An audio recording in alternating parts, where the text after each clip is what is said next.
जी जी। आप सभी को सादर प्रणाम। मैं डॉक्टर सचिन श्रीवास्तव, भारत तिब्बत सहयोग मंच द्वारा आयोजित इस तिब्बत जन जागरूकता अभियान में आप सभी का हार्दिक अभिनंदन करता हूं। जैसा आप सभी को ज्ञात है कि भारत तिब्बत सहयोग मंच विगत 22 वर्षों से तिब्बत की आज़ादी और पवित्र कैलाश मानसरोवर की स्वतंत्रता के लिए संघर्ष कर रहा है, लोगों में जन जागरण और चेतना पैदा कर रहा है, मानवता के पक्ष में अपनी बात को मजबूती के साथ सबके सामने प्रस्तुत कर रहा है। आज भारत तिब्बत सहयोग मंच न केवल भारत में बल्कि एक विश्वसनीय अंतर्राष्ट्रीय संस्था के रूप में अपना जगह बना चुका है, जिससे लाखों स्वयंसेवक जुड़े हुए हैं और रात दिन तन मन धन से इसके उद्देश्यों को पूर्ण करने में लगे हुए हैं। तिब्बत सहयोग मंच का यह दृढ़ विश्वास है कि अगर विश्व में शांति, समन्वय, सद्भाव और बंधुत्व की भावना बनी रहेगी तो मानवता बची रहेगी और संपूर्ण समाज का सर्वांगीण विकास व उन्नति का मार्ग प्रशस्त हो सकेगा। इस कार्यक्रम का मुख्य उद्देश्य तिब्बत की आज़ादी, पवित्र कैलाश मानसरोवर की स्वतंत्रता के साथ ही साथ मानवता की रक्षा के लिए एक बृहद सामाजिक जन जागरण करना है। इसके अतिरिक्त यह कार्यक्रम समाज को आत्मनिर्भर भारत एवं उन्नत भारत अभियान के प्रति प्रेरित करने के साथ ही साथ लोगों को चीन की विस्तारवादी तथा अमानवीय नीतियों से भी परिचित करवाएगा, ताकि चीन के कुकृत्यों को विश्व पटल पर उजागर किया जा सके। तिब्बत जन जागरूकता कार्यक्रम को सफल बनाने में आपका अमूल्य सहयोग अपेक्षित है। जैसा आप सभी को ज्ञात है कि पिछले हफ्ते रक्षा विशेषज्ञ सेवानिवृत्त major general G T Bakshi ji ने तिब्बत की स्वतंत्रता क्यों महत्वपूर्ण है, इस विषय पर अपने गहन विचार प्रस्तुत किए थे। यदि अभी तक आपने नहीं देखा है तो आप भारत तिब्बत सहयोग मंच के आधिकारिक यूट्यूब चैनल पर जाकर अवश्य देखें। कृपया चैनल को लाइक और सब्सक्राइब करना न भूलें, क्योंकि यह छोटा सा योगदान क्योंकि आपका यह छोटा सा योगदान तिब्बत जन जागरूकता अभियान को सफल बनाने में मील का पत्थर साबित होगा। आज के परिसंवाद का शीर्षक है तिब्बत वर्तमान स्थिति और भारत की भूमिका। इस महत्वपूर्ण शीर्षक पर अपने विचार व्यक्त करने के लिए आज हमारे साथ उपस्थित हैं विशेषज्ञ प्रोफेसर कुलदीप चंद्र अग्निहोत्री जी। आप एक प्रसिद्ध शिक्षाविद, चिंतक, लेखक और मुखर वक्ता हैं। आप भारत तिब्बत सहयोग मंच के संरक्षक हैं। आप लंबे अरसे से अध्ययन अध्यापन से जुड़े हुए हैं। आप हिमाचल प्रदेश केंद्रीय विश्वविद्यालय के माननीय कुलपति रह चुके हैं। आप वर्तमान में संस्कृत मंत्रालय, भारत सरकार में सलाहकार के रूप में अपनी सेवाएं दे रहे हैं। आपका परिचय बहुत ही विस्तृत है, जिसे थोड़े से शब्दों में बयां करना मेरे लिए मुश्किल है। मुझे खुशी है कि आपके हिमाचल प्रदेश केंद्रीय विश्वविद्यालय में कार्यकाल के दौरान मुझे आपका सानिध्य प्रताप प्राप्त हुआ। अग्निहोत्री सर, आपका हार्दिक अभिनंदन एवं वंदन सर। प्रणाम सर।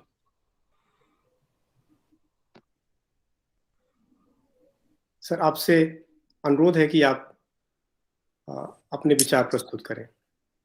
धन्यवाद डॉक्टर साहब।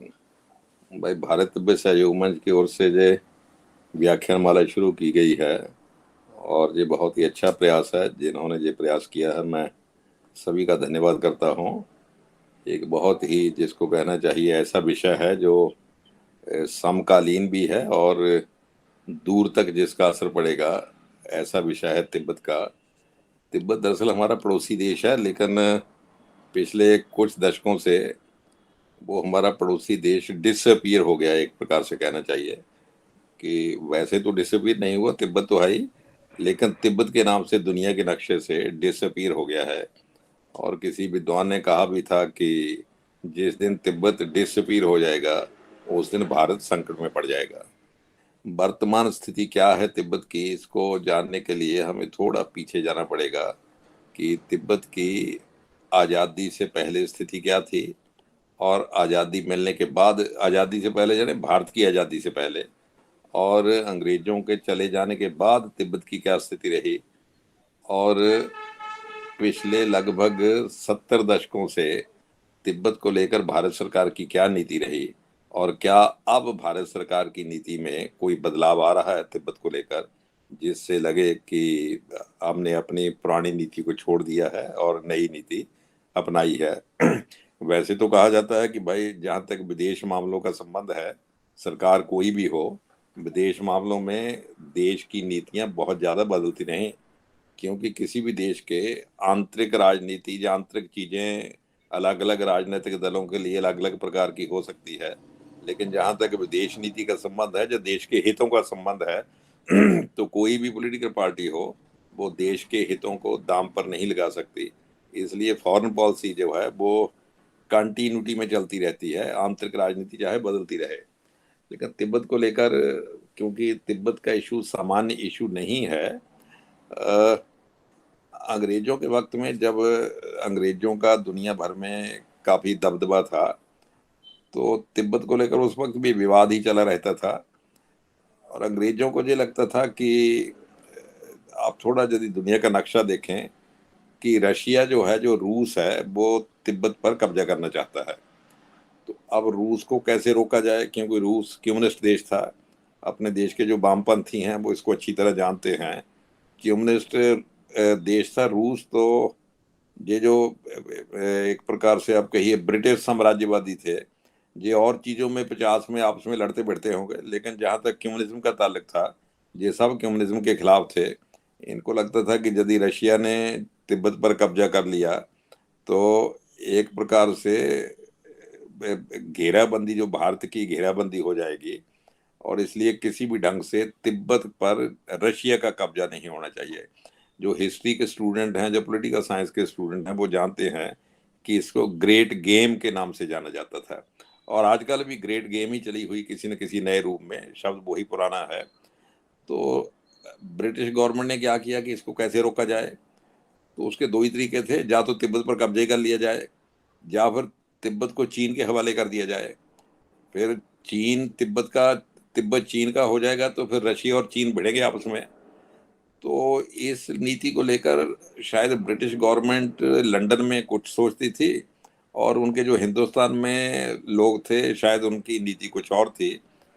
तो ब्रिटिश आर्मी, जो इंडियन आर्मी का ही है, तो क्योंकि उन दिन तो ब्रिटिश इंडियन आर्मी ही थी, उसको लेकर एक सेनापति थे इनके, यंग हस्बैंड उसको कहा जाता, उसका नाम यंग हस्बैंड था।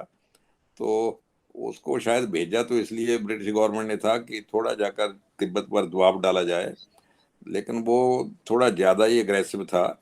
वो अपनी आर्मी लेकर लहासा तक पहुंच गया और उसने तिब्बत को पराजित कर दिया, और वहां जाकर उसने तिब्बत सरकार पर दबाव डाला और अनेक प्रकार की संधियां की, ट्रेड को लेकर और प्रत्येक प्रत्येक प्रकार को लेकर। अब चीन को भी चिंता हुई, चीन भी तिब्बत पर अपना दावा जताता था, तो उसको लगा ब्रिटिश गवर्नमेंट ने सीधा उस पर कब्जा कर लिया है। और उसने फिर जंग हस्बैंड ने और भी कहा भाई, क्योंकि ईस्ट इंडिया कंपनी थी, वो पैसे का हिसाब किताब बहुत रखती थी, कितना लाभ हुआ कितना नुकसान हुआ, आखिर उसको अपने शेयर होल्डर्स को डिविडेंड भी देना होता था हर साल। तो उन्होंने अंदाजा लगाया कि कितना खर्चा हुआ है, जितना भी खर्चा बना होगा, तो उन्होंने तिब्बत गवर्नमेंट को कहा कि ये खर्चा तो हमारा, क्योंकि हमारा इतना खर्चा आया है तो इसकी पेमेंट करो। और चीन को फिर ये मौका मिल गया, चीन ने कहा नहीं जी, तो तिब्बत तो हमारा ही हिस्सा है, तो आपने इस पर अटैक किया है, आपका खर्चा आया है, तो हम आपको पेमेंट कर देते हैं। तो उस चक्कर में चीन ने पेमेंट भी की। फिर तिब्बत, ब्रिटिश गवर्नमेंट ने चीन के साथ एक समझौता कर लिया। उसमें उन्होंने पहली बार शायद ये शब्द प्रयोग किया कि चाइना है सोजरेंटी ओवर तिब्बत।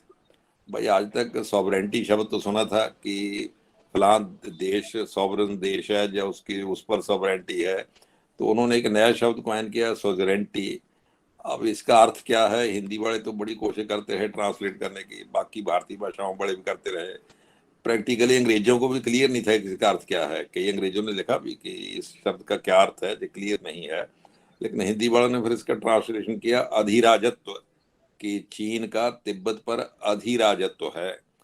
तो प्रैक्टिकली पहली बार भारत सरकार ने कह लीजिए, जब ब्रिटिश सरकार ने कह लीजिए ये माना कि चीन तिब्बत का हिस्सा है, तो उससे शायद रशिया को तो रोक दिया गया कि रशिया ना बढ़ सके, लेकिन चीन ने, दावा तो चीन पहले ही करता था कि हमारा हिस्सा है, अब राइटिंग में पहली बार आ गया कि तिब्बत चीन का हिस्सा है। तो फिर तिब्बत चीन का हिस्सा है, तो भाई आपस में बाउंड्रीज भी फिक्स होनी चाहिए, क्योंकि तिब्बत की सीमा तो हिंदुस्तान के साथ लगती है, और एक हिंदुस्तान के साथ लगती है, दूसरी सीमा जो अगर चीन के साथ लगती है। तिब्बत प्रैक्टिकली चीन और हिंदुस्तान के बीच में बफर स्टेट है, और इसीलिए शायद चीन के साथ हमारे जो अच्छे रिश्ते रहे हजारों साल तक, लोग कहते हैं इतने सालों से चीन के साथ हिंदुस्तान के बड़े मधुर संबंध रहे, उसका मोटा कारण यही था कि संबंध मधुर ही थे, क्योंकि दोनों की सीमा नहीं लगती थी। तो चीन इतनी दूर था और हिंदुस्तान इतनी दूर था, बीच में तिब्बत था। तिब्बत को क्रॉस करके चीन के लिए हिंदुस्तान के सिर पर आना बड़ा मुश्किल था। तो अब तिब्बत एक प्रकार से मान लिया चीन, ब्रिटिश गवर्नमेंट ने कि सुजरेंटी में है, तो फिर कहा भाई इसका सीमा भी निर्धारित हो जाए। तो एक शिमला में, वो हमारे हिमाचल प्रदेश में ही 1914 में फिर एक मीटिंग हुई। उसमें चीन की ओर से प्रतिनिधि भी आए, तिब्बत की ओर से प्रतिनिधि आए, और हिंदुस्तान के प्रतिनिधि भी थे। उसको लीड शायद मैक मोहन कर रहे थे, क्योंकि वो उन दिनों हिंदुस्तान पर अंग्रेजों का राज था, तो हिंदुस्तान के प्रतिनिधि भी अंग्रेज ही थे। तो उन्होंने बड़े दिन लगाकर पहले तो भारत और तिब्बत की सीमा निश्चित की, कि भारत की सीमा और तिब्बत की सीमा क्या है। एक लाइन खींच दी, मैप पर ही खींची होगी, मानचित्र रखा होगा उसी पर खींची होगी। उस लाइन का नाम मैक मोहन लाइन है, क्योंकि उस सज्जन का जो इंडिया को रिप्रेजेंट कर रहा था उसका नाम ही मैक मोहन था। तो मैक मोहन लाइन। और इसी प्रकार जो तिब्बत और चीन की सीमा थी उस पर भी रेखा खींची गई। तो जब जी फिर अपने अपने देश को, तिब्बत के जो प्रतिनिधि थे उन्होंने लहासा में भेजी प्रपोजल की, इस प्रकार की प्रपोजल है। और जो चीन के प्रतिनिधि थे उन्होंने पीकिंग में भेजी, शायद उन दिनों नानकिंग था राजधानी, जहां भी राजधानी थी वहां प्रपोजल भेजी कि भाई ये सीमा है। तो तिब्बत गवर्नमेंट ने तो जैस कर दी कि बिल्कुल जो भारत और तिब्बत की सीमा निर्धारित की गई है, जो भी ठीक है, हमको मान्य है। और चीन गवर्नमेंट ने रिफ्यूज कर दिया। तो चीन गवर्नमेंट ने, मतलब चीन और तिब्बत की जो सीमा थी उसको लेकर रिफ्यूज कर दिया। तो तिब्बत ने कहा ठीक है भाई, आपके साथ हमारा विवाद चलता रहेगा कि सीमा कौन सी है, लेकिन भारत के साथ हमारा विवाद सुलझ गया है, बात खत्म हो गई है। तो आप देखिए 1947 में अंग्रेज तो चले गए, और चीन में भी सिविल वॉर चली हुई थी। चीन में जो वो चियांग काई शेक की सरकार थी, उसको उल्टाने के लिए कम्युनिस्टों ने सिविल वॉर शुरू की हुई थी, और कई सालों से चल रही थी। तो सिविल वॉर 49 में खत्म हो गई, और 49 में सिविल वॉर में चियांग काई शेक को भागना पड़ा, और चीन पर कम्युनिस्टों का कब्जा हो गया। तो माओ उसके चेयरमैन बने, जो हेड ऑफ द स्टेट बने। तो चीन का कुछ हिस्सा चियांग काई शेक के कब्जे में ही रहा, जिसको आजकल ताइवान कहा जाता है। तो उस हिस्से में से माओ उसको निकाल नहीं पाए, तो वो हिस्सा चियांग काई शेक गवर्नमेंट के अंडर आ गया। और लेकिन बाकी 95% जो हिस्सा चीन का था वो कम्युनिस्टों के कब्जे में आ गया। लेकिन एक बात ध्यान में रखनी चाहिए, ये जो कम्युनिस्टों ने कब्जा किया था, ये कोई वोटें नहीं पड़ी थी, डेमोक्रेटिक प्रोसेस से नहीं हुआ था कि भाई लोगों से पूछ लिया गया कि माओ बादशाह बनने चाहिए या नहीं बनने चाहिए, या प्रेसिडेंट बनने चाहिए या। वो मामला मोटे मोटे बंदूक के जोर पर ही हुआ था। उन्होंने सिविल वॉर में जीत गए, और तो जीतने के बाद चीन ने पहली बार ये कहा कि जो तिब्बत है वो चीन का।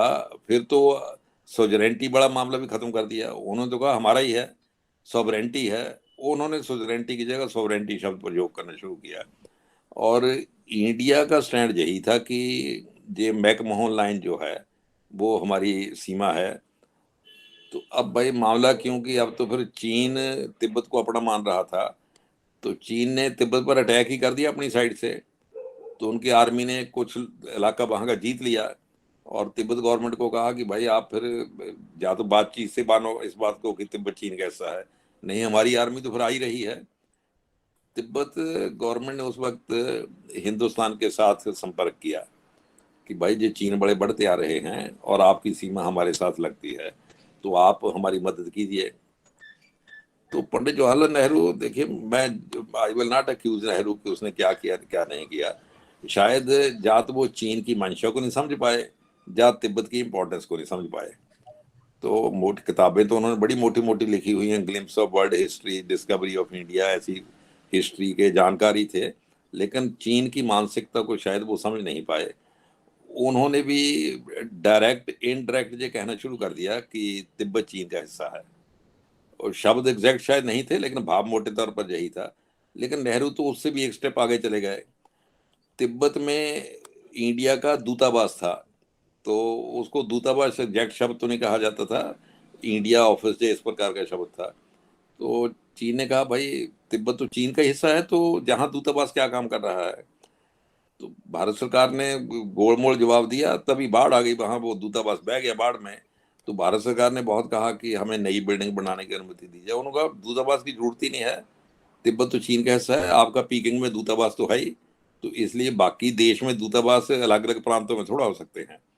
तो वो दूतावास भी गया। तो वहाँ इंडियन आर्मी भी रहती थी लहासा में। तो फिर इंडियन आर्मी भी भारत सरकार ने वापस बुला ली, और इंडिया का रुपया भी वहाँ चलता था, तो भारत सरकार ने वो भी बंद कर दिया। तो भारत का टेलीग्राफ डिपार्टमेंट, जो पोस्ट एंड टेलीग्राफ डिपार्टमेंट जो है, वो भी तिब्बत में था, तो भारत सरकार ने वो भी बंद किया आखिर। लेकिन जब ये सब बंद कर रहे थे तो नेहरू को कोई ना कोई आर्गूमेंट तो देना ही था कि क्यों बंद कर रहे हैं। तो नेहरू ने कहा कि ये ब्रिटिश साम्राज्यवाद की निशानियां हैं। तो चीन भी ब्रिटिश साम्राज्यवाद का शिकार रहा और हिंदुस्तान भी ब्रिटिश साम्राज्यवाद का शिकार रहा। तिब्बत में ये जो सारा था, ये ब्रिटिश इंपीरियलिज्म के जो निशानी है। इसलिए हम तो इंपीरियलिज्म के एंटी हैं भाई, तो हम तो डेमोक्रेटिक कंट्री हैं, हम इंपीरियलिज्म को कैसे टॉलरेट कर सकते हैं। इसलिए हमने वो सब निशानी जो इंपीरियलिज्म की थी वो खत्म कर दी हैं। और तब तक तो चीन नेहरू के गुण गाता रहा। और उसके बाद फिर चीन ने जब कहा कि ये जो मैकमोहन लाइन है, ये मैकमोहन लाइन जो है इसको हम स्वीकार नहीं करते, चीन और हिंदुस्तान के लोग दोबारा बैठे ताकि सीमा रेखा निर्धारित हो। तो भारत ने कहा, पंडित नेहरू ने कहा नहीं, हम तो मैकमोहन लाइन को स्वीकार करते हैं। तो चीन ने कहा ये भी ब्रिटिश इंपीरियलिज्म की निशानी है। तो भाई पहले तो उन्होंने नेहरू की घेराबंदी कर ली। नेहरू नोइंगली और अननोइंगली उस घेराबंदी में शिकार होते रहे कि ब्रिटिश इंपीरियलिज्म के हम एंटी हैं, ये सब निशानियां उसको हमने दूर कर दिया है। अब फिर जैसे वो शतरंज की बाजी होती है, चीन ने फिर लास्ट बाजी खेली। उन्होंने कहा McMahon line is also legacy of British imperialism, तो इसको भी खत्म करना चाहिए। तो पंडित जी ने कहा इसको नहीं हम खत्म कर सकते, ये तो हमारी सीमा रेखा है। तब फिर चीन गवर्नमेंट ने लिखा, उनके अखबार में ही छपा था कि Pandit Nehru is running dog of British imperialism. और उन्होंने फिर तिब्बत पर हमला ही कर दिया, तो लहासा तक पहुंच गए। फिर दलाई लामा के प्रतिनिधि आए, उन्होंने भारत सरकार से कहा कि हमारी मदद कीजिए, और भारत सरकार ने फिर मदद नहीं की और कहा कि आप अमेरिका और इंग्लैंड जाइए। तो वो बेचारे वहां भी गए, इंग्लैंड और अमेरिका भी। उन्होंने कहा भाई हमारी तो आपके साथ सीमा नहीं लगती, हमारा आपसे क्या लेना देना है, लेकिन इंडिया की सीमा लगती है, यदि इंडिया स्टैंड ले ले तो हम उसकी मदद करेंगे। तो अब पंडित जी ने कहा जी तो और ब्रिटिश इंपीरियलिज्म है, American imperialism and British imperialism, हम तो निर्गुट हैं, हम तो किसी खाते में शामिल नहीं होंगे, हम तो साम्राज्यवाद से दूर रहेंगे। इसलिए उन्होंने इसको स्वीकार कर दिया। वो ये तो चाहते थे कि अमेरिका और ब्रिटेन विरोध करें, लेकिन हम विरोध ना करें क्योंकि हम ब्रिटिश इंपीरियलिज्म के खिलाफ है। जी जाने जो चूचू का मुरब्बा बना दिया, उस चूचू मुरब्बे का लाभ मोटे तौर पर चीन को ही हुआ। और फिर राममनोहर लोहिया ने एक बात कही थी।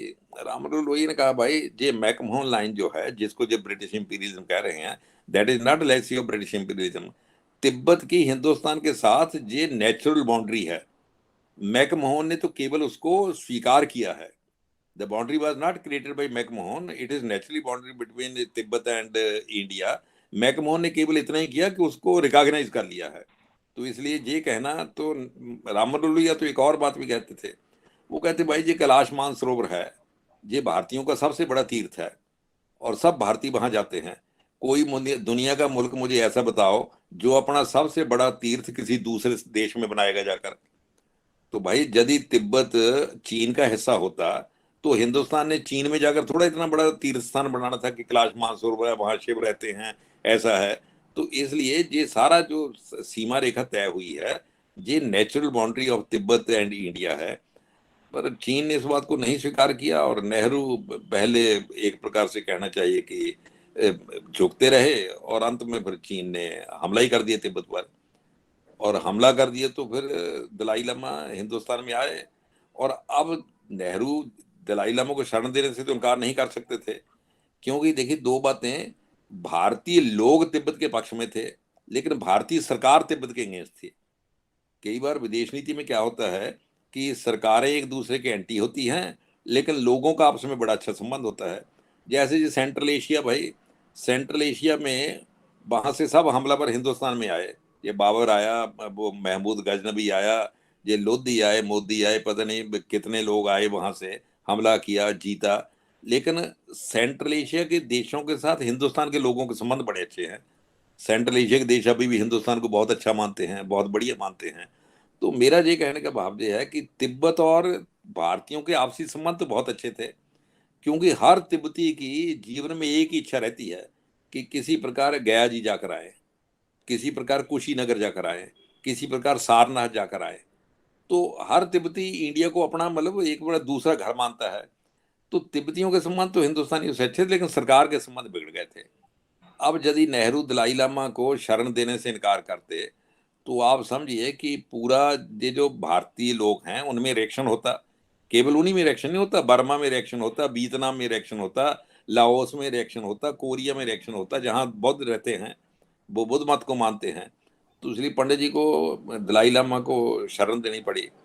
और लेकिन पंडित जी ने उसके बाद एक शर्त लगा दी कि दलाई लामा एक तो मैसूरी को तो छोड़िए, मैसूरी में ठहराए थे पहले, उससे बाहर नहीं जाएंगे और यहीं रहेंगे, और कोई चीन के खिलाफ स्टेटमेंट नहीं देंगे, किसी पॉलिटिकल एक्टिविटीज में इन्वॉल्व नहीं होंगे, अपना धर्म कर्म का काम करेंगे। यानी एक प्रकार से दलाई लामा को मैं बंदी शब्द तो नहीं कहूँगा, लेकिन बहुत उनका जो मामला था वो सीमित कर दिया गया।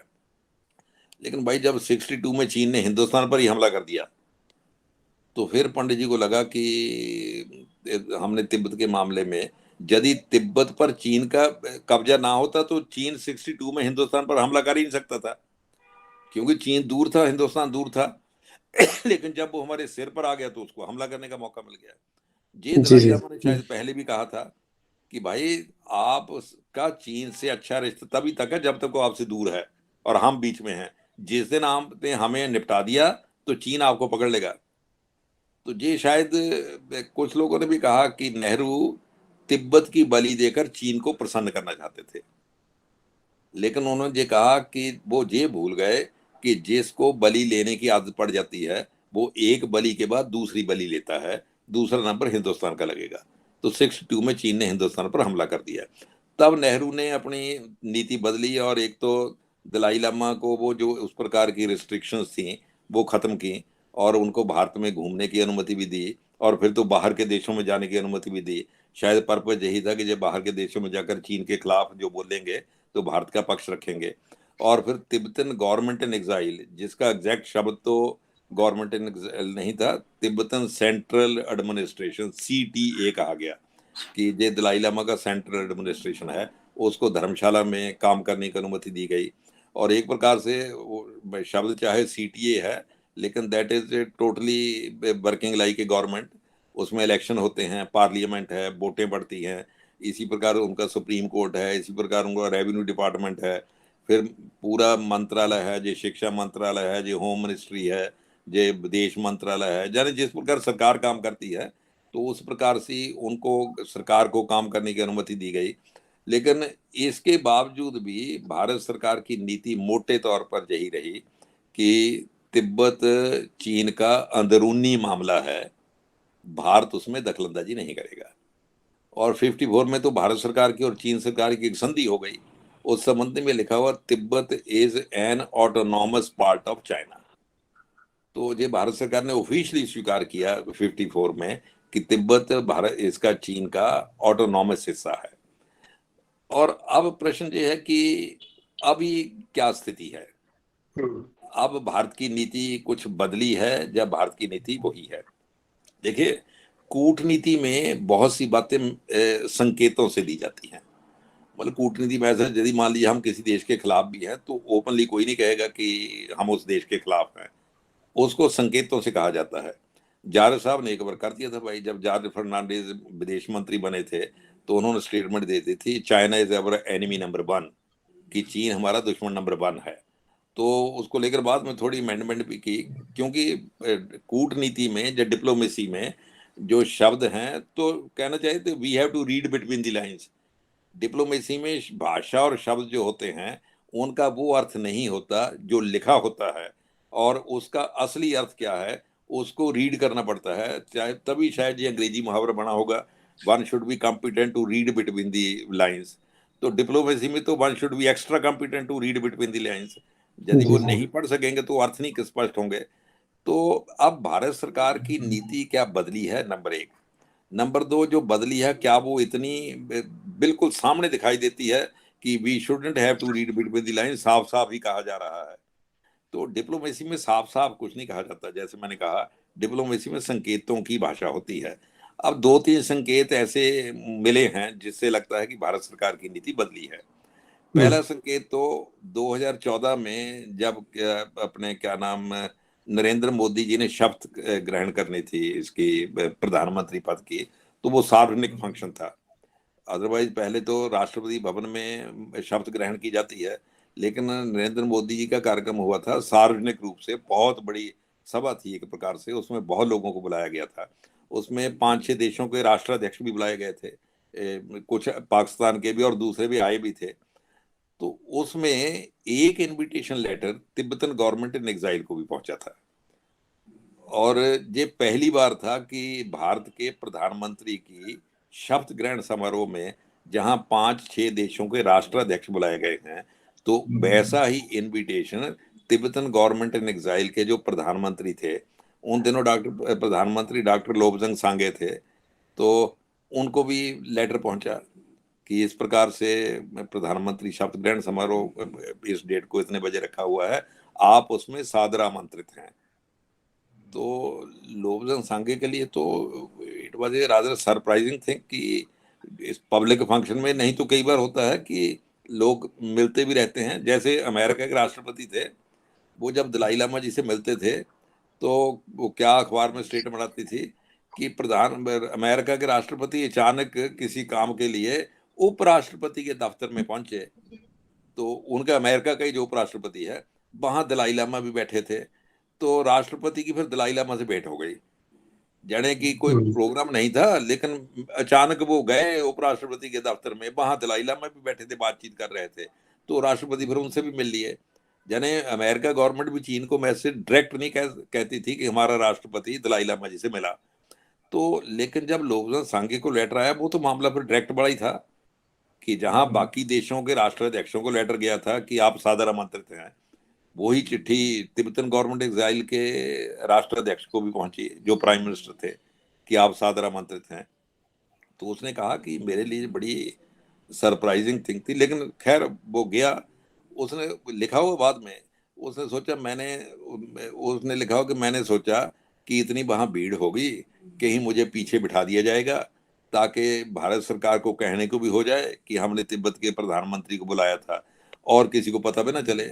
10,000 की भीड़ में कहीं बीच में आदमी बैठा तो क्या पता चलता है। इसलिए जी। उसने सोचा, मैंने मतलब he was trying to read between the lines.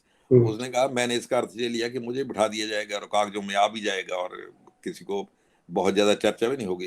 लेकिन उसने कहा जब मैंने वो जो सिक्योरिटी बड़े चेक करते होंगे जब वहां से लोग घुसते होंगे, तो उसने कहा जैसे ही मैंने सिक्योरिटी बड़े को पास दिखाया और जो चिट्ठी आई हुई थी और फिर बढ़ने लगा, तो सिक्योरिटी बड़ा मुझे, तो उसमें नंबरिंग होती होगी ABCD जो भी कोड होता हो मुझे पता नहीं, तो उसने कहा सिक्योरिटी बड़ा मुझे पकड़ कर आगे की लाइनों में ले गया जहां दूसरे प्रमुख लोग बैठे थे। तो अब देखिए तिब्बत के राष्ट्राध्यक्ष को या तिब्बत के प्रधानमंत्री को बुलाना और उसको आगे की लाइनों में बिठाना ताकि कैमरे की नजर से ओझल ना हो जाए। तो अब वो तस्वीरें चीन में भी जाती हैं, तो चीन को भी उसका मैसेज मिलता है। खास करके चीन की जो दिल्ली में एम्बेसी है वो तो एक्स्ट्रा एक्टिव रहती है, वो तो चिट्ठी पत्री जहां नहीं लिखनी चाहिए वहां भी लिखती रहती है। और फिर हमारे देश की एक पोलिटिकल पार्टी का भी चीन के साथ, चीन की सरकार के साथ MOU है। अब वो पता नहीं MOU में क्या है, क्या एक दूसरे को बताते हैं जिसे भगवान जाने। लेकिन चीन की एम्बेसी भी थी, तो उन्होंने भी फोटो देखे, लोब्जन सांगे आगे बैठे हुए हैं। तो चीन ने फिर ऐतराज भी किया, ऐसा नहीं कि चीन की नज़र से छिपा रहा, चीन ने ऐतराज भी किया कि आपने तिब्बतन गवर्नमेंट एग्जाइल के प्रधानमंत्री को क्यों बुलाया। लेकिन भारत सरकार ने उस नाराज को ऐतराज को नकारा कि आप हमारे अंदरूनी मामलों में दखलंदाजी मत कीजिए। तो मैं समझता हूँ ये जो परिवर्तन है, ये बहुत महत्वपूर्ण परिवर्तन है जिसको उस वक्त तो शायद किसी ने नहीं समझा था, लेकिन चीन इसको अच्छी तरह समझ गया था कि इसका क्या अर्थ है। दूसरा, भारतीय सेना में एक तिब्बतियों की टुकड़ी भी है जी। और उसमें भारतीय सेना में मतलब जैसे बाकी सैनिक है वैसे ही हमारे देश की सेना में 2 देश ऐसे हैं जिनके नागरिक भारतीय सेना में शामिल हो सकते हैं, क्योंकि अदरवाइज कोई देश अपनी सेना में दूसरे देश के नागरिक को क्यों दाखिल करेगा भाई? अब वियतनाम की जो आर्मी है उसमें इंडोनेशिया के लोग थोड़ा जाकर भर्ती हो सकते हैं। जहाँ लाओस की जो आर्मी है उसमें कोरिया के लोग थोड़ा भर्ती हो सकते हैं। लेकिन इंडियन आर्मी में दो देश ऐसे हैं जिनके लोग भर्ती हो सकते हैं, एक नेपाल और जी दूसरा जी तिब्बत। तो तिब्बत के कुछ लोग उसमें इंडियन आर्मी में हैं। तो ये जो बांग्लादेश की लड़ाई हुई थी 1971 में, उसमें 6 लोग वो मारे गए थे। लेकिन आप हैरान होंगे कि भारत सरकार ने किसी को इस बात की सूचना तक नहीं दी थी कि तिब्बत के भी 6 सिटीजन बांग्लादेश की लड़ाई में लड़ते हुए मारे गए। उसका कारण क्या था? भाई, यदि वो आपकी सेना के सैनिक हैं तो जैसे बाकी शहीद हुए वैसे वो शहीद हुए। तो जैसे बाकियों का उनको मतलब उनकी चर्चा की जाती है, जो उनका सम्मान दिया जाता है, तो उसी प्रकार इनकी भी चर्चा होनी चाहिए थी, इनको भी सम्मान मिलना चाहिए था। लेकिन भारत सरकार को लगता था इससे चीन नाराज हो जाएगा, जी जी इसलिए चीन को ना पता चले, या कम से कम उसकी पब्लिक एक प्रकार से प्रोजेक्शन ना दी जाए, तो चीन नाराज नहीं होगा। इस बार जो गलवान घाटी में झगड़ा हुआ, जी उसमें भी तिब्बत का एक सिपाही शहीद हुआ। तो इस बार लेकिन जो व्यवहार था भारत सरकार का, को बिल्कुल ही 71 के व्यवहार से उल्ट था। एक तो उसका जो दाह संस्कार हुआ वो सार्वजनिक रूप से हुआ।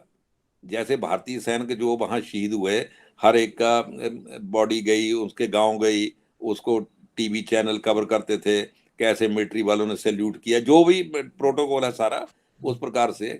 तो ये तिब्बत का जो लड़का शहीद हुआ, इसको भी उसी प्रकार से कवर किया गया। और सबसे बड़ी बात क्या, वो था भी सीमांत का ही कहीं, जो मतलब तिब्बत और इंडिया की सीमा लगती है लद्दाख साइड में, जी जी उसी के किसी गांव का रहने वाला था। तो वहां उसका दाह संस्कार फुल पब्लिक व्यू में, और वहां पर तिब्बती लोग भी इकट्ठे थे। तो तिब्बतियों ने तिब्बत का झंडा भी फहराया, भारत का झंडा भी फहरा रहा था और तिब्बत का झंडा भी फहरा रहा था।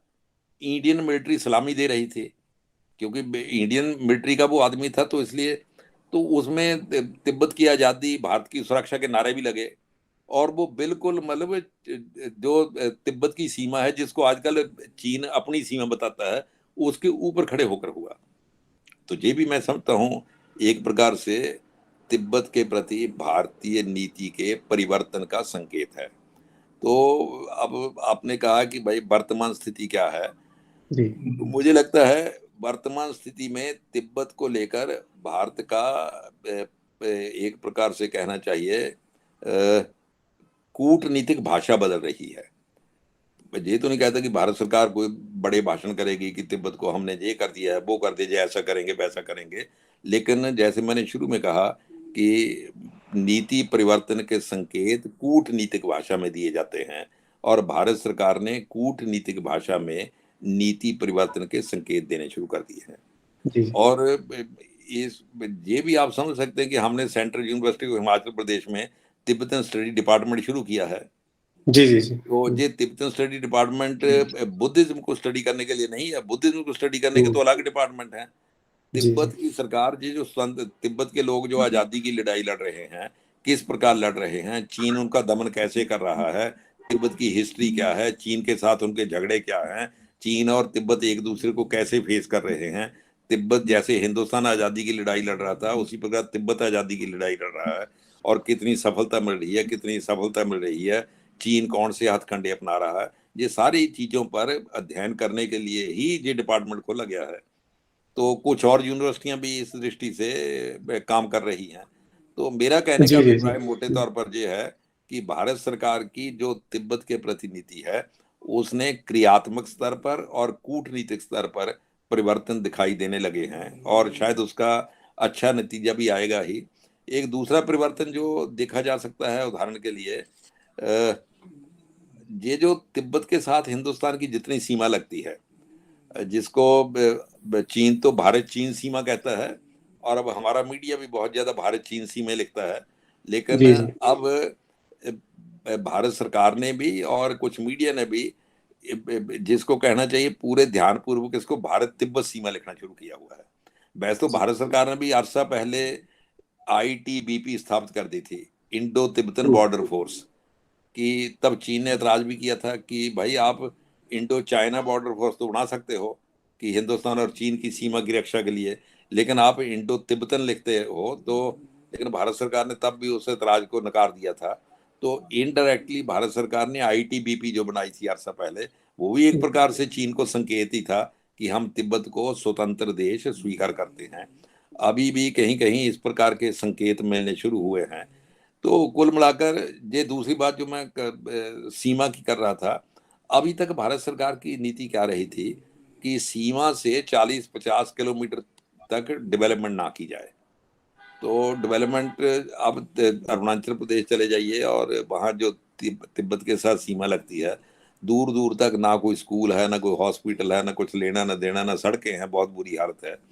तो जब अटल बिहारी वाजपेयी की सरकार आई थी, तब शायद अडवाणी जी उधर गए थे, तो ही वॉज सरप्राइज कि इतना जो फंडामेंटल चीजें हैं अस्पताल और स्कूल की, वो भी मुहैया नहीं करवाई गई। सड़कें ही नहीं है तो बाकी तो छोड़िए। तो ब्यूरोक्रेट्स ने बताया था कि हमारी नीति जो रही है वो इस एरिया को डेवलप नहीं करने की रही है। कारण क्या है कि यदि कल चीन हमला करेगा तो वो इस इंफ्रास्ट्रक्चर का लाभ उठाकर भारत में आगे बढ़ सकता है। इसलिए ये हमारी policy, it's a policy matter of India government कि इस एरिया को डेवलप ना किया जाए ताकि चीन उसका लाभ ना उठा सके। अब देखिए इसका अर्थ क्या है। ये फिर हमारे क्या नाम, ये जो रक्षा मंत्री थे ए के एंटोनी एंटनी, जो केरल के थे, वो भारत सरकार के रक्षा मंत्री रहे 8 साल तक।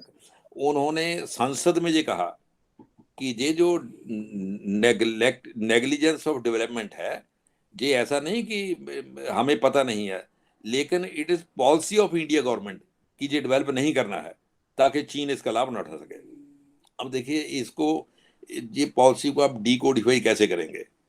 इसका मतलब भारत सरकार मानकर ही चलती रही कि चीन ताकतवर है, वो जब भी हमला करेगा तो हमारी सीमा के अंदर घुसेगा घुसेगा।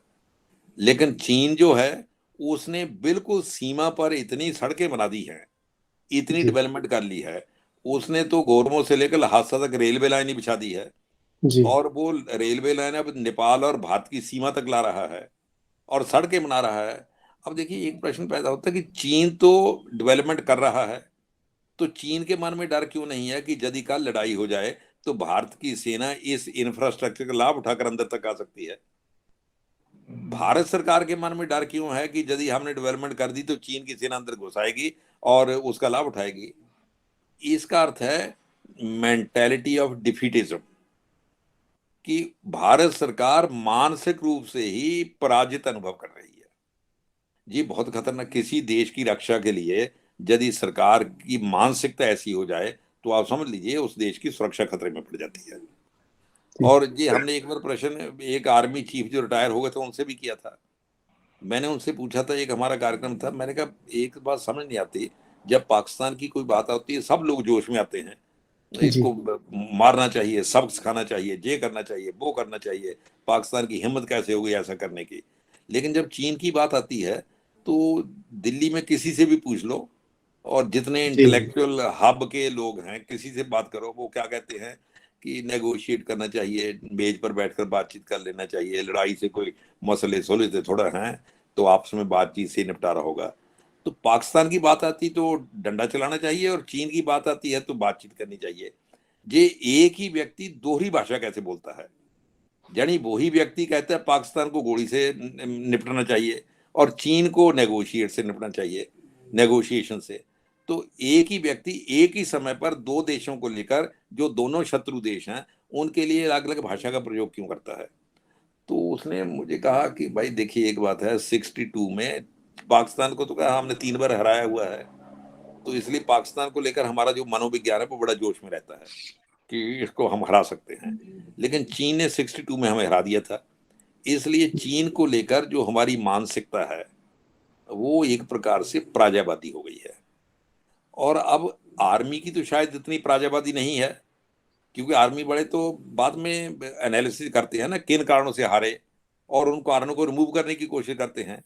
तो आर्मी का जो एनालिसिस है, अभी वैसे गवर्नमेंट ने उसको डी क्लासीफाई नहीं किया है, तो उसमें पीछे उसके कुछ हिस्से पब्लिक डोमेन में आ गए थे।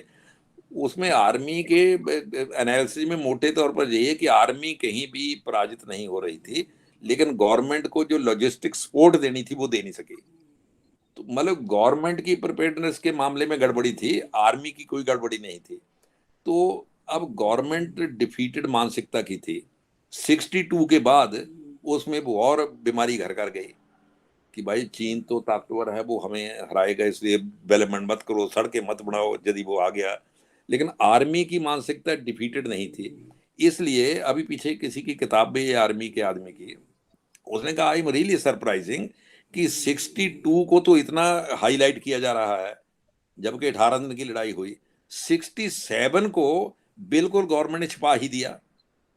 67 में नाथुला में जो घटना हुई, जी जी उस जी। नाथुला की घटना में जो चीन की बुरी हालत हुई, उसको इंडियन मीडिया और इंडियन यूनिवर्सिटीज या इंडियन जो रिसर्च करते हैं, जहाँ एक प्रकार से जन चेतना जागृत करते हैं, वो 62 को तो छिपा ही गए, 62 को लेकर अभी तक भी चिल्ला रहे हैं।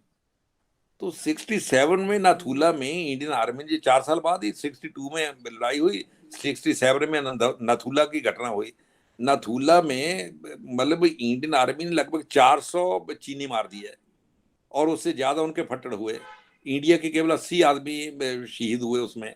तो चीन ने खुद एक प्रकार से, जैसे 62 में चीन ने वो डिक्लेयर कर दिया था, सीज फायर डिक्लेयर कर दी थी, और भारत सरकार को उसको स्वीकार ही करना पड़ा क्योंकि चारा ही कुछ नहीं था। 67 में इंडिया ने सीज फायर डिक्लेयर की और चीन को स्वीकार ही करना पड़ा क्योंकि 400 लोग उनके मर चुके थे, और उनको खतरा था यदि ना सीज फायर मानी गई तो आगे बढ़ जाएंगे। लेकिन आप देखिए 62 तो आपको यूनिवर्सिटियों में पढ़ाया जाएगा, पूरे के पूरे चैप्टर लगे हुए हैं। डिफेंस स्टडी वाले तो 50% सिलेबस ही 62 पर कवर करते हैं, लेकिन 67 को छिपाया नहीं, आगे प्रोजेक्ट नहीं किया गया।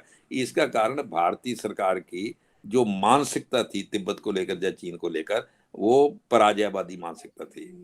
अब मुझे लगता है, जो आपने लिखा है कि भारत की अब नई स्थितियों में क्या जी परिवर्तन है, अब मुझे लगता है कि भारत सरकार उस मानसिकता से उबर आई है। देखिए 2 इंसिडेंट हुए, एक डोकलाम में हुआ, एक एक गलबान। गलवान में हुआ। तो दोनों इंसिडेंट में एक प्रकार से भारत का अपर हैंड रहा, भारत का, यानी चीन को पीछे हटना पड़ा। और जो गलवान में जो झड़पें हुई जी उसमें भी हिंदुस्तान के 20 सिपाही शहीद हुए। चीन ने पहले तो बताया ही नहीं कि कितने शहीद हुए, चुप ही रहे बेचारे। फिर बड़ी मुश्किल से 3-4 महीने बाद के कहा कि 4 लोग हमारे मारे गए। अब भाई ऑस्ट्रेलिया के एक अखबार ने वो खुलासा कर दिया, बड़ा आर्टिकल ऑस्ट्रेलिया के एक अखबार में छपा कि चीन के 43 सैनिक तो डेफिनेटली मारे गए और उससे ज्यादा भी मारे गए हो सकते हैं। तो भारत सरकार ने ये जो डिफीटिज्म की पॉलिसी थी उससे मुक्ति पाई है, और बॉर्डर पर जो इंफ्रास्ट्रक्चर है वो बढ़ना शुरू हुआ है। मैं समझता कुल मिलाकर एक इसमें और 2-5 मिनट में ऐड कर सकते हो, तिब्बत के भीतर की स्थिति क्या है। जी जी जी। देखिए एक बात ध्यान में रखनी चाहिए, चीन ने अभी भी जो चीन शब्द का प्रयोग करता है वो यही करता है कि चीन की तिब्बत पर सॉवरेंटी है। तो मेरे ख्याल में यदि वो उसका हिस्सा ही हो, यदि वो तिब्बत को बिल्कुल अपना नेचुरल हिस्सा मानता हो, तो ये टर्मिनोलॉजी जो है ये वो यूज नहीं कर सकता। जैसे भाई कोई हिंदुस्तान में ये थोड़ा कहेगा कि हिंदुस्तान की उत्तर प्रदेश पर सॉवरेंटी है जी या जी। हिंदुस्तान की आंध्र प्रदेश पर सॉवरेंटी है। Andhra Pradesh is India, Uttar Pradesh is India, तो वही इंडिया है। तो चीन जब कहता है कि चीन की तिब्बत पर सॉवरेंटी है, तो इसका मतलब चीन खुद ही स्वीकार करता है कि तिब्बत सेपरेट है और जी चीन सेपरेट है। सॉवरेंटी का मतलब यही है कि हमने ताकत से उसको दबाया हुआ है। और क्या तिब्बत ने चीन की सॉवरेंटी को स्वीकार कर लिया है? देखिए कारण ये होता है भाई, यदि कोई देश मानसिक रूप से अपने आप को मान ही लेके उसका अंग है, फिर लड़ाई खत्म हो जाती है। फिर स्वतंत्रता की लड़ाई क्या होने, जैसे मंचूरिया है, जी जी। मंचूरिया पर चीन ने कब्जा किया हुआ है। अब कभी चर्चा भी नहीं होती कि मंचूरिया आजाद हो जाएगा जब मंचूरिया में आजादी की लड़ाई चल रही है, क्योंकि मांचुओं ने ये स्वीकार ही कर लिया है कि वो चीन का हिस्सा है। चीन ने वहां इतने चीनी लाकर बसा दिए हैं मंचूरिया में कि अब 10 चीनी है, एक मंचू है। तो मंचू बेचारे माइनॉरिटी में आ गए मंचूरिया में। और चीनी लड़कियों की, चीनी लड़कों की, मंचू लड़कों की, मंचू लड़कियों की आपस में शादियां इतनी हुई है कि अब जो नया वहां लोग हैं वो अपने आप को न चीनी कह सकते हैं न मांचू कह सकते हैं। तो इसलिए आजादी की लड़ाई का वहां मामला खत्म हो गया है। लेकिन क्या तिब्बत की स्थिति क्या है? तिब्बत में मैं एक छोटा सा उदाहरण देकर भाई अपनी बात भी खत्म कर दूंगा, समय भी हो गया है। जी जी। ये शायद 2 दशक पहले की बात है। तो उन दिनों चीन में देंग राष्ट्रपति थे। देंग के बारे में कहा जाता है कि उसने बहुत कोशिश की कि तिब्बत का मसला दलाई लामा से बातचीत करके सुलझा लिया जाए। तो दलाई लामा भी इंटरेस्टेड थे कि इशू सुलझ जाए तो अच्छी बात है। तो देंग ने क्या कहा दलाई लामा से कि ऐसा है, आखिर आप जो तिब्बत को लेकर इतना हल्ला गुल्ला कर रहे हो किस लिए कर रहे हो? आप भी यही चाहते हो कि तिब्बत के लोग सुखी हों, तिब्बत के लोग डेवलप हों, तिब्बत के लोगों को सुविधाएं मिले। हम भी यही चाहते हैं। तो आप अपने प्रतिनिधि तिब्बत में भेज दो। यदि वो आपको रपट दे दें कि तिब्बत के लोग प्रसन्न हैं तो मामला खत्म हो गया। तो यदि वो कहें कि तिब्बत के लोग दुखी हैं तो फिर आप अपना आंदोलन जारी रखो। तो दलाई लामा मान गए। उन्होंने कहा मैं अपने प्रतिनिधि भेज देता हूँ। तो वो पूरा प्रोग्राम बना। तो 4 प्रतिनिधि मंडल जाने थे। तो सबसे पहला जो प्रतिनिधि मंडल गया वो गया आमदो और खम में। ये जो आमदो और खम 2 प्रांत हैं तिब्बत के, जिनकी सीमा चीन के साथ मिलती है। हम्म। तो जब वो वहां प्रतिनिधि मंडल गया तो आमदो और खम के लोगों ने इतना स्वागत किया उनका, इतना जबरदस्त स्वागत किया कि देंग को विश्वास ही नहीं हुआ कि ये हो क्या रहा है। तो उसने पूछा जो तिब्बत में गवर्नर बनाया होता चीन ने कि भाई तुम तो कहते थे कि तिब्बत के लोग बिल्कुल चीन के साथ हो गए हैं और इतनी डेवलपमेंट हुई है। वो दलाई लामा को गालियां निकालते हैं, दलाई लामा के साथ कोई संबंध नहीं है।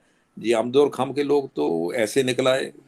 तो उसने कहा नहीं जी आमदो और खाम के लोग मूर्ख हैं, ये थोड़े अनपढ़ भी हैं और थोड़े उस प्रकार के हैं, तो इनको बहुत ज्यादा पता नहीं।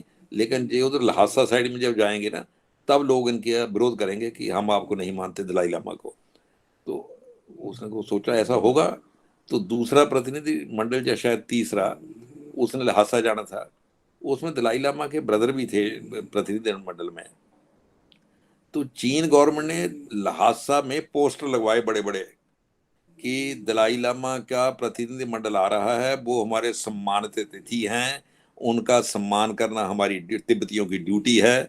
ये ठीक है कि दलाई लामा ने दलाई लामा की इंस्टीट्यूशन ने, उनकी सरकार ने तिब्बतियों का बहुत शोषण किया था, तिब्बती बहुत दुखी थे, लेकिन अब वो हमारे सम्मानित अतिथि हैं, उनके सम्मान में कोई कमी नहीं रहनी चाहिए। तो जाने चीन गवर्नमेंट को लगता था कि तिब्बत के लोग विरोध करेंगे।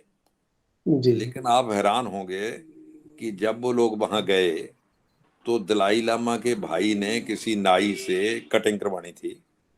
तो जब कटिंग करवाई तो दलाई लामा के भाई के जो बाल गिरे उनको एक प्रकार से पवित्र वस्तु मानकर अपने घरों में ले जाने के लिए वहां हड़कंप मच गया, भगदड़ मच गई एक एक बाल के लिए। तो फिर चौथा प्रतिनिधि मंडल चीन ने आने नहीं दिया। उन्होंने बस हो गया जितना होना था। तो इतने के बावजूद भी दलाई लामा के प्रति, तो जब मतलब तिब्बत में एक्चुअली नेशनलिज्म का अर्थ दलाई लामा का पर्सन लिया जाता है। तो इसलिए तिब्बत राष्ट्रवाद के प्रति तिब्बत लोगों का कितना अभी भी अटैचमेंट है, चीन की चिंता का कारण भी यही है। जी जी। जब तक तिब्बत की ये भावना बनी रहेगी तब तक तिब्बत को देखिए स्वतंत्र होने से कोई नहीं रोक सकता। अभी भी पीछे लगभग 150 लोगों ने वहां आत्मदाह किया है जी तिब्बत की आजादी के लिए। कुछ लोगों ने कहा कि भाई आप आत्मदाह क्यों करते हो? आप बंदूक लेकर 4 चीनियों को मारो फिर खुद मर जाओ। अब चीनी जब आपने मरना ही है, आपने तो डिसाइड ही कर लिया कि मरना है, तो फिर ये जो चीनियों का कमांडर है जय, फिर उसके बाद आप भी गोली मारकर मर जाओ। उन्होंने कहा कि हम अहिंसा में विश्वास करते हैं, जी। हम वायलेंस से नहीं करेंगे, हम अहिंसा के माध्यम से ही लड़ाई लड़ेंगे। और उस चक्कर में 150 लोगों ने आत्मदाह कर लिया जी और सब उसमें नौजवान हैं। तो चीनी गवर्नमेंट को तो लगता है कि नौजवान नए रास्ते पर आ रहे हैं, लेकिन मुझे लगता है कि तिब्बत के भीतर जो तिब्बतन नेस है वो अभी भी बनी हुई है। और जब तक वो बनी हुई है तब तक तिब्बत की आज़ादी की संभावना बनी रहेगी। और भारत सरकार ने अब अपनी नीति बदली है, इसलिए तिब्बत के भीतर भी आशा और बलवती होगी और उसका लाभ मिलेगा। धन्यवाद। जी। जी बहुत बहुत धन्यवाद सर, बहुत अच्छी, इतनी अच्छी जानकारी आपने दी। सर एक प्रश्न है कि आप जो है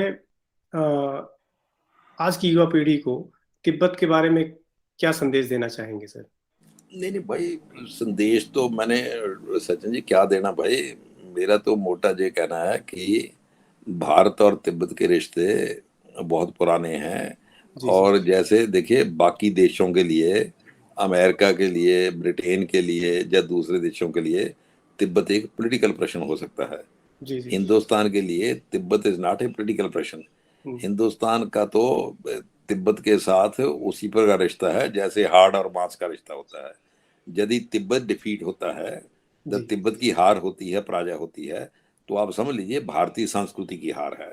जी जी क्योंकि तिब्बत ने भारतीय संस्कृति को ग्रहण किया है और भगवान बुद्ध के, महात्मा बुद्ध के उपदेशों को ग्रहण किया है। यदि तिब्बत की हार होती तो इसका अर्थ तो यही माना जाएगा कि भारतीय संस्कृति आधुनिक संदर्भों में अनफिट हो गई है और वो जी जी किसी काम की नहीं रही है। इसलिए भारत में तिब्बत के प्रति चेतना जागृत करने का जो काम है, और जी सरकार ने ये प्रयास किया शुरू से ही कि तिब्बत को लेकर भारत के लोगों में चेतना जागृत ना हो। इसलिए जी मुझे नहीं लगता कि कहीं भी तिब्बतन स्टडी डिपार्टमेंट खोले हों। नहीं तो हमारा पड़ोसी देश आज़ादी की लड़ाई लड़ रहा है, उसका कम से कम हमारे देश के लोगों को पता तो होना चाहिए कि क्या लड़ रहा है। हम भी लड़कर हटे हैं। तो हिंदुस्तान लगभग 200 साल अंग्रेजों से लड़ता रहा, तो हमारी एक ड्यूटी तो और ज़्यादा बनती थी कि हम उसको लाइमलाइट में लाएं। लेकिन हमने कहीं उसको मेन स्ट्रीम में लाने की कोशिश नहीं की। अब देश की सरकार की नीति बदल रही है तो नेचुरली मेन स्ट्रीम में आएगा और लोगों में जागरूकता भी बढ़ेगी। जी जी जी जी जी जी, बहुत बहुत धन्यवाद सर, आपका, आपने समय दिया। और मैं डॉक्टर रवि जी से आग्रह करूंगा कि आप जो है धन्यवाद ज्ञापन प्रस्तुत करें। डॉक्टर रवि जी। धन्यवाद सर। मैं परम पूजनीय आदरणीय गुरुवर प्रोफेसर अग्निहोत्री गुरु जी का मैं बहुत बहुत धन्यवाद ज्ञापित करता हूँ कि अपना बहुमूल्य समय और हमें आशीर्वचन प्रदान किया, अच्छी जानकारी हमें दी। जो मुझे तो पर्सनली अभी तक ये बहुत सारी जानकारी नहीं थी मुझे तिब्बत के बारे में। तो सर बहुत बहुत धन्यवाद। मैं चाहता हूँ कि आगे भी हम सबको जो है आपका आशीर्वचन मिलता रहे इसी तरह से। और आज डॉक्टर DK जी का भी मैं धन्यवाद ज्ञापित करता हूँ क्योंकि वो हमारे साथ सहयोगी रूप में जुड़े रहे। सर एक बार पुनः आपका बहुत बहुत धन्यवाद सर। सर इतनी धन्यवाद अच्छी सर, प्रणाम सर। जानकारी। और प्रणाम सर। और देवेंद्र जी क्या हाल, ठीक है देवेंद्र जी? बस सर आपका आशीर्वाद। कमाल है, यस कमाल सर। है। बहुत अच्छा लगा भाई आपको इतने अरसे बाद देखकर।